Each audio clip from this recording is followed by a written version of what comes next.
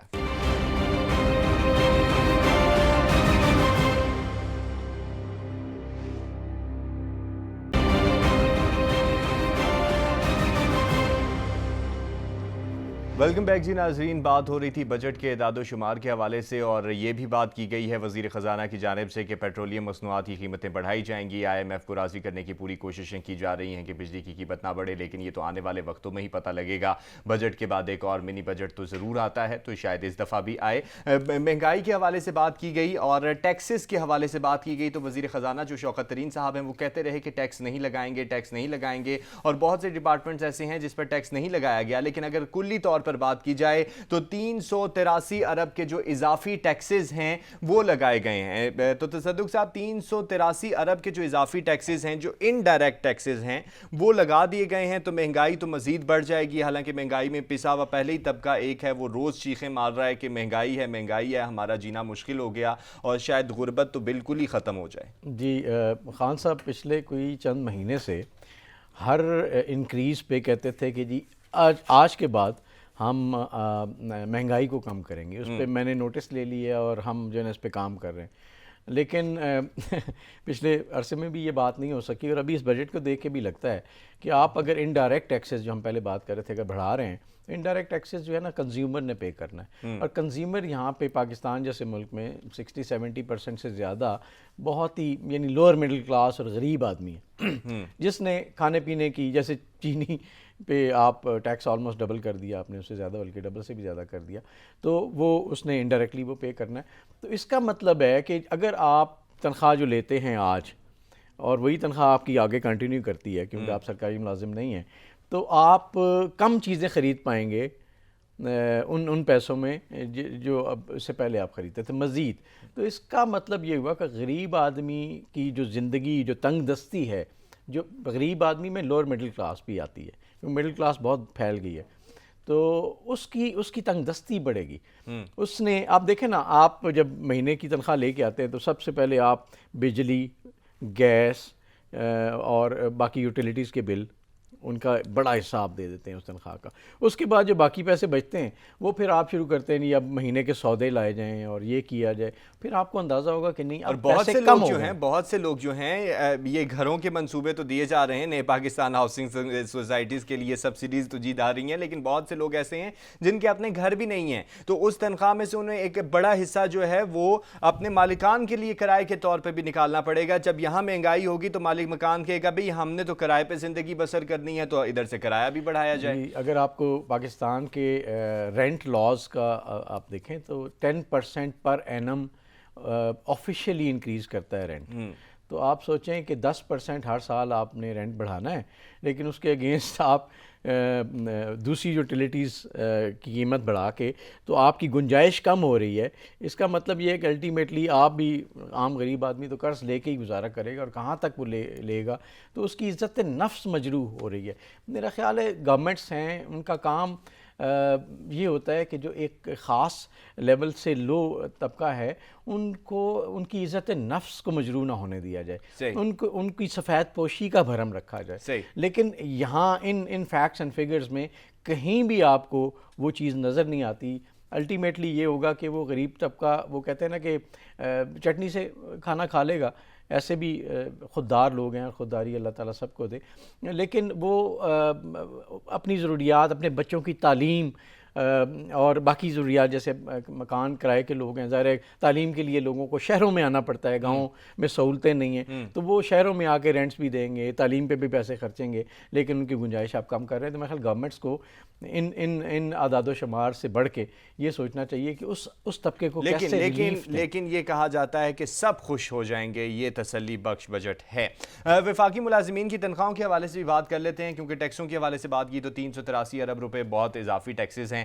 وفاقی ملازمین کی تنخواہ اور پینشنز میں 10% اضافہ کیا گیا ہے، لیکن تصدق گیلانی صاحب دوسری جانب دیکھا جائے تو 20 تا 22 گریڈ کے جو افسران ہیں ان کی تنخواہوں میں 35% اضافہ کیا گیا ہے. تو یہ بہت بڑا مارجن ہے کہ جن کی تنخواہیں جو چیختے چلاتے رہے اور کل احتجاج کرتے ہوئے نظر بھی آئے، بلکہ انہوں نے کہا کہ ہم بجٹ کو مسترد بھی کرتے ہیں اور آئندہ احتجاج بھی کریں گے، دھرنے بھی دیں گے. دیکھیں ابھی آپ کہہ رہے تھے نا غریب آدمی کا بجٹ، تو اسی ایک فگر سے آپ کو نظر آ گیا کہ جو غریب آدمی ہے اس کی تنخواہ اگر گورنمنٹ سیکٹر میں بھی ہے تو آپ نے بڑا احسان کر کے 10% بڑھا دیا. انفلیشن اس سے کہیں زیادہ بڑھ چکی ہے، انڈائریکٹ ٹیکسز کی وجہ سے اس کو کہیں زیادہ اور پیسے پے کرنے پڑیں گے.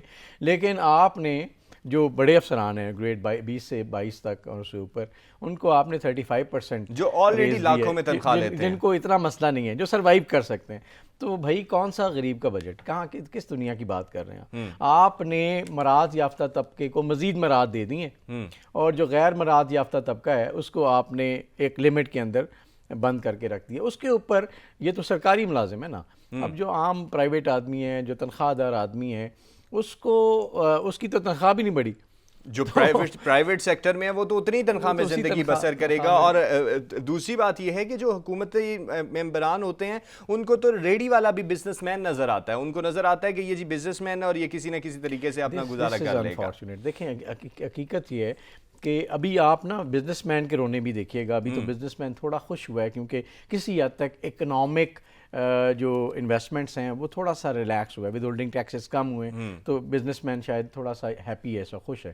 لیکن یہ بھی آپ دیکھیں جتنے ٹیکسز آپ کو، یعنی اس کا مطلب ہے آپ ابھی خوش ہیں. میں عرض کر رہا ہوں جو آپ کے سیلز ٹیکس ہیں، اس کے علاوہ انکم ٹیکس، اس کے علاوہ تو اوور آل جو ٹیکس نیٹ ہے نا، جو آپ سے ٹیکس لے لیتے ہیں، اس کے بعد ایک نارمل بزنس مین کے پاس وہ چیزیں نہیں بچتی انلیس کہ خدا نخواستہ ٹیکس چوری کرے.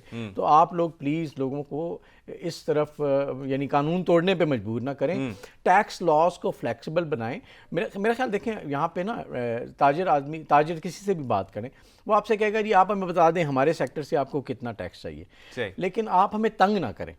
کیونکہ جب حکومت تنگ کرنے پہ آتی ہے نا تو نیچے جو طبقہ ہے نا وہ پھر سونے پہ سہاگا، وہ پھر اپنی جیب بھرنے کے لیے اور تنگ کرتا ہے. تو بیسیکلی انوائرمنٹ پورے کا پورا تجارت کا خراب ہوتا ہے، لوگ انکریج نہیں ہوتے. تو گورنمنٹ کو یہ چاہیے کہ وہ اس چیز کو تھوڑا سا سافٹ کرے، ایک سیکٹر پہ جو ٹیکس ہے، ڈائریکٹ ٹیکس ہے، وہ لگائے اور اسے بتائے یہ آپ کا ٹیکس ہے. لیکن آپ جتنی اس ڈیٹیلز میں جاتے ہیں اور جتنے آپ کے اہلکار جا کے ان کو پریشان کرتے ہیں، اس سے لیکیج بھی بڑھتی ہے، آپ کی انکم بھی نہیں بڑھتی ایز اے گورنمنٹ، اور ٹیکس تاجر اور بزنس مین جو ڈسکریج ہوتا ہے. نہیں، بڑے تاجروں اور بزنس مین کو تو یہ سہولت بھی دی گئی ہے نا کہ ایف بی آر جو ہے کسی قسم کی ان کی کارروائی میں ملوث نہیں ہوگا، کیونکہ ایف بی آر جو ہے وہ ہراساں کرتا تھا تو اب نہیں کرے گا. نیب کے حوالے سے بھی قانون ہم لے کے آ رہے ہیں. تو بڑے تاجروں کو تو سہولت مل رہی ہے، چھوٹے تاجروں کا کوئی نہیں سوچ رہا. بڑے تاجر تو جہانگیر ترین صاحب ہیں فار ایگزامپل، آپ دیکھیں ان کی وہ واپس ہوگی، بیل شیل بھی نہیں لینی پڑی ان کو، تو وہ تو ایک ایلیٹ کلاس ہے، اس کی تو بات ہی نہ کریں نا، وہ تو ملک کی ایلیٹ کا ہے ماشاءاللہ ابھی تک. لیکن چھوٹا جو تاجر، اب تقریباً 50 سے زیادہ ڈپارٹمنٹس انوالوڈ ہوتے ہیں کسی ایک پروڈکشن یونٹ کے حوالے سے یا بزنس سیٹ اپ کے حوالے سے. تو ہر ایک، کبھی کوئی بجلی چیک کرنے والا آئے گا، کبھی there are lots of people جو آ کے آپ کو صرف اپنی جیب بھرنے کے لیے آ کے کسی نہ کسی جگہ تنگ کرتے ہیں. تو گورنمنٹ کو اس سیکٹر میں کسی طرح ایک ریفارم کرنے کی ضرورت ہے تاکہ یہ جو لیکیج ہے، جو لوگوں کی جیبوں میں پیسہ جا رہا ہے، جو گورنمنٹ کے نیٹ میں بھی نہیں آ رہا اور اس سے تاجر بھی ڈسکریج ہو رہا ہے، اس کو کسی طرح روکیں تاکہ وہ عام جو تاجر ہے، جو دیکھیں آپ کے جو چائنا کی انڈسٹری کیوں چل رہی ہے، جو چھوٹی جو ہاؤس ہولڈ انڈسٹری ہے اس نے چائنا کو اٹھایا. اب چھوٹی چھوٹی چیزیں دیکھیں وہاں سے بن کے آتی ہیں، تو اس وجہ سے کیونکہ اس کو انہوں نے سہولت دی ٹیکس ریٹ میں بھی اینڈ ادروائز بھی، تو اس کی وجہ سے انکریج ہوا. ہمارے پاس دیکھیں وزیر آباد جیسی انڈسٹری تھی. آپ چائنا کی بات کر رہے ہیں تو وہاں پر انہوں نے یہ بھی کیا کہ چھوٹی تاجروں کو بھی انہوں نے سہولیات دی ہیں. دوسری بات یہ ہے کہ انہوں نے وہی سہولیات ان کے گاؤں اور ان کے علاقوں تک پہنچائی ہیں کہ آپ وہاں سے اٹھ کے شہروں کی طرف کا رخ نہ کریں بلکہ یہیں پہ اپنی چھوٹی صنعتیں لگائیں اور ہم آپ کو جو ہے سہولیات پرووائڈ کر دیں گے. بہت اچھی بات ہے. دیکھیں یہ ویژن ہے نا، ویژن یہ ہے کہ فار ایگزامپل اگر آپ کو ایک جگہ چاہیے پروڈکشن کے لیے اور شہر میں وہ آپ آئیں گے، اس کا رینٹ بھی زیادہ ہوگا، بجلی کی کاسٹ بھی زیادہ ہوگی، وہاں پہ ٹرانسپورٹ کے مسائل بھی بعض اوقات عجیب و غریب ہوتے ہیں، تو وائی ناٹ کہ اسی گاؤں میں جہاں پہ آپ کی پروڈکشن کاسٹ بہت کم ہو سکتی ہے، سستی لیبر مل سکتی ہے، لوگوں کو وہیں روزگار مل جائے گا. یہ ویژن کی بات ہے. ہمارے یہاں انفارچونیٹلی کسی نے اس طرح سے سوچا ہی نہیں ہے کہ جو آپ نے بات کی، میں ابھی وزیر آباد کی مثال دے رہا تھا کہ وہاں پہ ہوم انڈسٹری تھی، گجرات کی ہوم انڈسٹری تھی لومز والی، سب تباہ و برباد ہو گئی. آپ نے انکریج ہی نہیں کیا ان کو، اور آپ جو ہے نا ایک خاص کلاس کو آپ فوکس کرتے رہے، اور وہ جو عام طبقہ جس نے ایکچولی آپ کی اکانومی میں کنٹریبیوٹ کرنا تھا، جس نے ایکچولی روزگار پرووائڈ کرنا تھا، چھوٹا صنعت کار، اس کو آپ لے کے آتے، ایک ورائٹی بڑھتی، آپ کی مارکیٹ میں چیزیں اویلیبل ہوتی، اور اس کے بعد لوکل روزگار لوگوں کو ملتا، اور کہیں نہ کہیں وہ لوگ ان کا نیٹ چونکہ بڑا ہوتا ہے، زیادہ لوگ ہوتے ہیں، ان کی کنٹریبیوشن اکانومی میں بڑھ جاتی ہے. تو وہاں پہ ہم نے کچھ نہیں کیا، اور نہ ہی اس بجٹ میں آپ کو کچھ نظر آیا. نہ ہی اس بجٹ میں ہمیں چھوٹے صنعت کار لیے کچھ نظر آیا. مزید باتیں بھی جاری رہیں گی بجٹ کے حوالے سے. تصدق گیلانی صاحب، کیونکہ بجٹ آ چکا ہے تو تقریباً آنے والے پروگرامز میں بجٹ کے اوپر بات کرتے رہیں گے. تھوڑا سا کراچی کے حوالے سے بجٹ کی بات کرتے ہیں. تو کراچی کو سہولتیں دینے کی بات کی گئی. کل اگر دیکھا جائے تو ایک جانب یہ کہا گیا کہ دنیا کا یہ ایک بین الاقوامی جریدے میں دی اکانومسٹ میں کہا گیا کہ دنیا کا جو 7ویں نمبر کا بدترین شہر ہے وہ کراچی ہے. اس کراچی کی بحالی کے لیے 607 ارب روپے خرچ کرنے کا منصوبہ دے دیا گیا ہے اور کہا گیا ہے کہ یہ ہم خود خرچ کریں گے. تو کس طرح سے ممکن ہے؟ کیونکہ پہلے 11 ارب کی بھی بات کی گئی تھی، وہ بھی آج تک ملے نہیں ہیں. نہیں، وہ 11 ارب میں سے بھی 8 ارب دینے تھے میرے خیال میں وفاقی گورنمنٹ نے، 300 کے قریب انہوں نے دینے تھے. لیکن ہوا یہ کہ وہ تو نہیں ملے. اب میرے خیال اسی کو تھوڑا سا ٹویسٹ کر کے اس بجٹ میں ڈال دیا. دیکھیں ہماری جو اہل اختیار لوگ ہیں نا، ان کی اب شاید ان کو اب ان چیزوں پہ شرم بھی نہیں آتی کہ کہیں کسی جگہ ہمارے ملک کسی شہر کا نام ہے اس طرح سے لکھا جائے جیسے لکھا گیا ہے، اور اس کے حوالے سے ہم کچھ کرنا چاہیں. ہم اپنی پولیٹیکل گیم سکورنگ میں لگے. وفاقی گورنمنٹ اسد عمر صاحب کا بیان آتا ہے جی کہ آپ کون ہوتے ہیں سندھ والو، ہم کریں گے خرچ، ہمیں خیال ہے سندھ کی عوام کا، ووٹ لینے ہوں گے یا کچھ بھی ہوگا.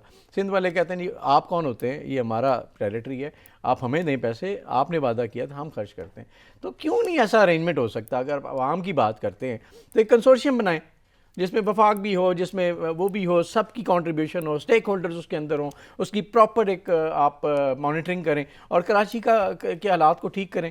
تو پوائنٹ آپ سمجھ رہے ہیں نا، پوائنٹ یہ ہے کہ کراچی کی ترقی سے کسی کو غرض نہیں ہے، لینا دینا نہیں ہے، صرف انہوں نے اپنے پوائنٹ سکورنگ ہے، پوائنٹ سکورنگ کی بات ہو رہی ہے. کراچی کی ترقی کی جہاں پہ بات ہو رہی ہے تو ملک کے جتنے بھی ڈپارٹمنٹس ہیں، دیگر شہر ہیں، ان کی ترقی کے حوالے سے بھی اقدامات کرنے ضروری ہیں. بجٹ تو آ گیا کیونکہ وزیر اعظم صاحب نے کہا کہ سب خوش ہو جائیں گے، تو ہم امید کرتے ہیں کہ سب کے سب جو لوگ ہیں وہ خوش ہو ہی جائیں. آج کے پروگرام سے اتنا ہی. اپنا بہت سارا خیال رکھیے گا. پاکستان زندہ باد. اللہ حافظ.